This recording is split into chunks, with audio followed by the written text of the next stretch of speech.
ஓம் சக்தி குருவடி சரணம் திருவடி சரணம் ஆக்கமும் ஆன்மீகமும் ஒரு அற்புதமான தொழில் நேரில் காலிஃப்ளவர் குருமா. இது வந்து சப்பாத்திக்கு, பூரிக்கு, ப்ளஸ்ஸு ரைஸுக்கு எல்லாத்துக்குமே சாப்பிடலாம். சூப்பராக இருக்கும். இதுக்கு என்ன பாருங்கள், ஏற்கனவே காலிஃப்ளவரை வந்து விருந்தண்ணில் வந்து அலம்பி பாயில் பண்ணி எடுத்து விட்டாச்சு. இது வந்து அப்படியே இந்த தண்ணி இருக்கட்டும், உப்பு மஞ்சள் போட்டிருக்கு, அந்த தண்ணியோடு இருக்கட்டும், இனிமேல் வடிக்க வேண்டாம். இது வந்து சின்ன வெங்காயம் 4, 3 பீஸு. இந்த பீஸில் 3 தான் தேங்காய் சீடு, 5 பாதாம் பருப்பு, 5 முந்திரி பருப்பு, 3 பச்சை மிளகா, வெள்ளைப்பூண்டு ஒரு 5-6 உங்களுக்கு ஏற்றாப்புல, இஞ்சி கண்டிப்பாக, தனியாக 1 ஸ்பூன் சோம்பு, ப்ளஸ் கசகசா 2 ஸ்பூன் வேணும். இதை வந்து அரைச்சிடணும். தக்காளியையும் இதில் போட்டு அரைச்சிடும். தக்காளி இதிலே மிக்சியில் போட்டுடும். இது மட்டும் அரைக்கக்கூடாது. நல்லா வதக்கிட்டு அந்த கிரேவியை தூக்கி இதில் காலிஃப்ளவரில் விட்டு எம்மியாக ஒரு கொத்தமல்லியை கட் பண்ணி போட்டோம்னா அந்த கிரேவி சூப்பராக இருக்கும். இது தாளிக்க வேண்டாம், கடுகு தாளிக்க வேண்டாம், வெறும் கொத்தமல்லி சூப்பராக இருக்கும். சாப்பிட்டு பாருங்கள். இந்த இதை வந்து நான் அரைச்சிட்டு வரேன் மிக்சியில். அதுக்கப்புறம் எப்படி பண்ணணுங்கிறத இந்த கிரேவி பார்க்கலாம். ஓகேவா நேர்களே? இதை விழுது அரைச்சாச்சு. ஓகேவா? ரெடியாக கருவேப்பிலை, கொத்தமல்லி, வெங்காயம் ரெடியாக இருக்குது. அடுப்பு ஆன் பண்ணியாச்சு. வெங்காயத்தை போடுறோம்.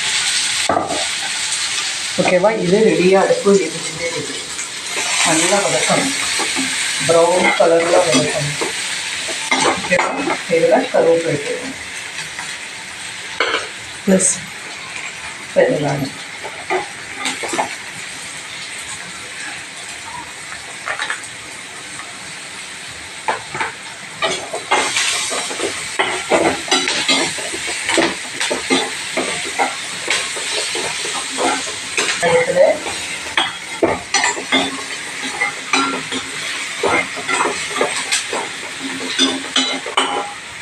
வெங்காயத்தில் கொத்தணும். இதுக்கு காரப்பொடி வேண்டாம், வேணும்னா போட்டோம். ஆனால் இதுக்கு வேண்டாம். பச்சை மிளகா முன்னாடியே போட்டோம். சூப்பராக இருக்கும்.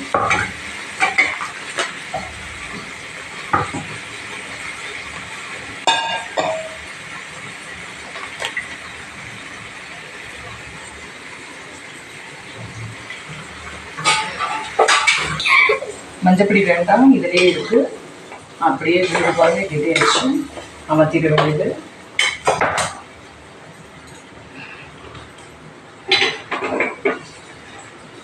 இதை தூக்கி அதை விட்டுறேன்.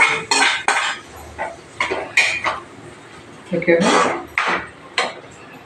வச்சு நல்லா கொதிக்கிட்டு 1 நிமிஷம் கொஞ்சம் தண்ணி ஆட் பண்ணிப்போம்.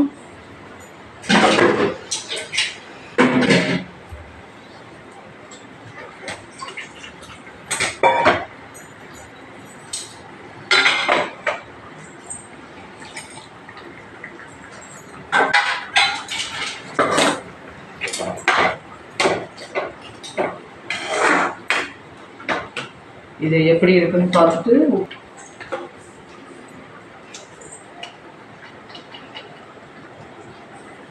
அவ்வளோதான், முடிஞ்சு. இதில் குறைக்கவும் கொத்தமல்லி தலையை தூவ வேண்டியது.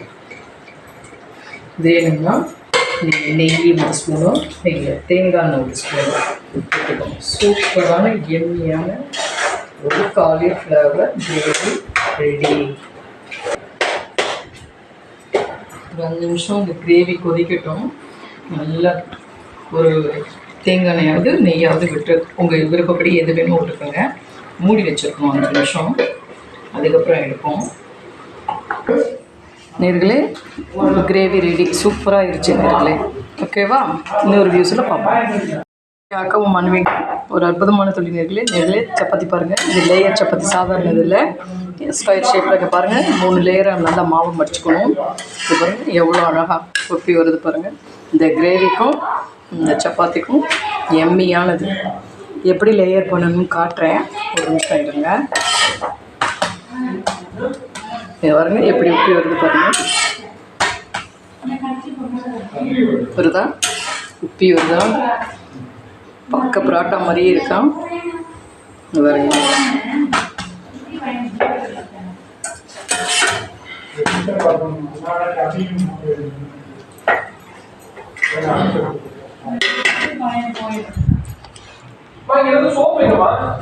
இப்படி மடிக்கணும்.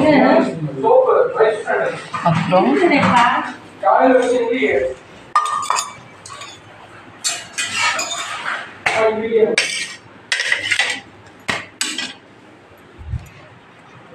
எண்ணெயை தடவிக்கணும். ட்ரையாங்கிள் மாதிரி மடிச்சுக்கணும். மடிச்சுட்டு இட வேண்டியதான். இங்கே போட்டுங்க. செம்மையாக இருக்கும்.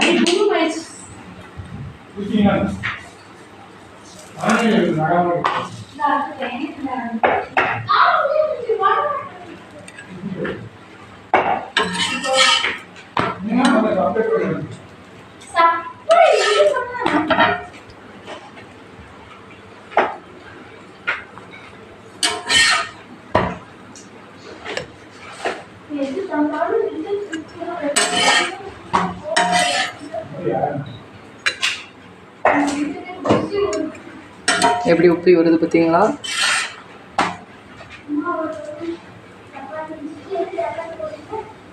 பாருங்க, ஃபுல் கத்தோத்தது.